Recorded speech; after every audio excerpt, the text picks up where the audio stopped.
Okay, indexes. Index stores frequently referenced values and row IDs.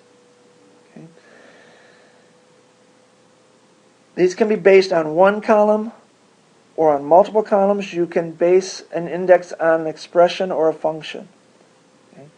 The idea here is if you know that a certain column or combination of columns are going to be referenced frequently, then you might want to create an index on those columns, because what it does is kind of keep those row ID numbers, for those records. It keeps them in an orderly fashion so that the database can access them much more frequently. I'm sorry, I need to back up. I said so that the database can access them much more frequently. No, I meant to say so that the database can access them much more quickly. So again, columns that are referenced frequently can be retrieved much more quickly with an index.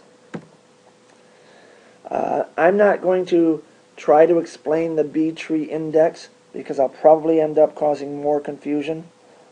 Page 190 of your textbook shows this diagram, and the B-tree index is discussed. I think it's beginning on page 188 or 189 and extends through a few pages, but right around page 190. So definitely make sure you're reading from the book about the B-tree index.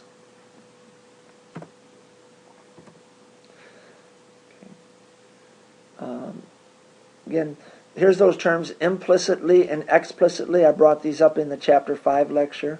That you can implicitly create an index by primary key and unique constraints. So in other words, Oracle automatically creates a B-tree index for primary key fields or unique key fields. Okay? So you don't have to create indexes for those.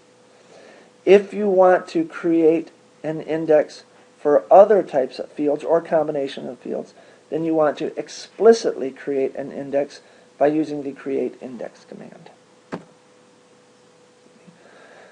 Pages 190 to 195 have the examples. Again, I think it starts talking about indexes on page 188 or 189, but maybe it is 190.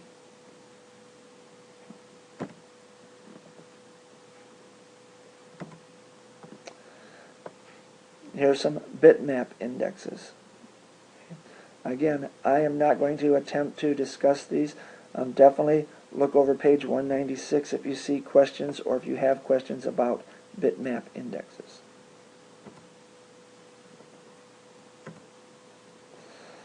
And ditto for function-based indexes. Basically, in short, I have a difficult time explaining indexes, so I'm going to again refer you to the textbook. Page 197 for function-based indexes.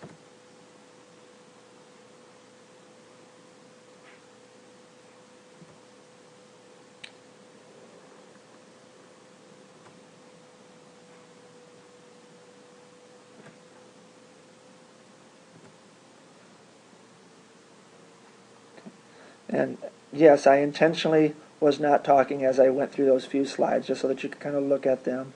But again, here's one of those intrinsic views, data definition views, user underscore ind underscore columns. If you want to see what indexes exist, you can select from user underscore ind underscore columns. And you can get the index name, what table is it, and what's column name or column names are within that index. Okay. This is discussed on page 200. If you want to drop an index or get rid of it, you use the drop index command.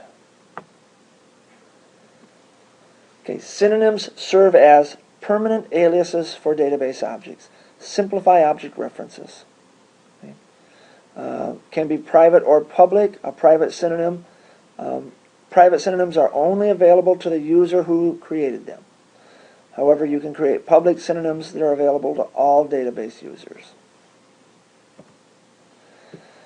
Page 202 has the syntax diagram for the create synonym statement. And notice the keyword public in square brackets means it's optional. Notice that it's in between the create and synonym keywords. Okay. So create synonym, you provide a name, the for keyword, and then the name of the existing object. So this is a name that already exists. This is a name you're going to come up with. Examples on pages 202 and 203. And actually, the top graphic is an example of creating the synonym, and the bottom graphic is an example of referencing that synonym.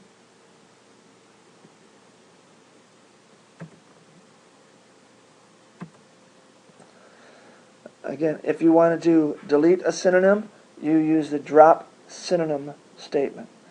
A public synonym can only be deleted by a user with DBA privileges. These are, high privileges. Not just any user can drop a public synonym, because again, a public synonym is for many users to use. All users can use it, so you can't just have one regular user dropping the synonym. Okay? It's going to be somebody with higher privileges, the DBA or database administrator versus a database operator.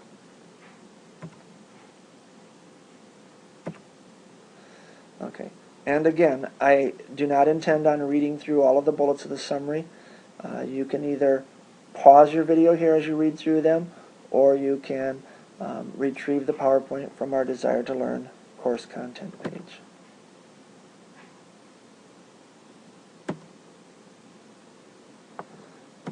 And that's it for Chapter 6. Thank you.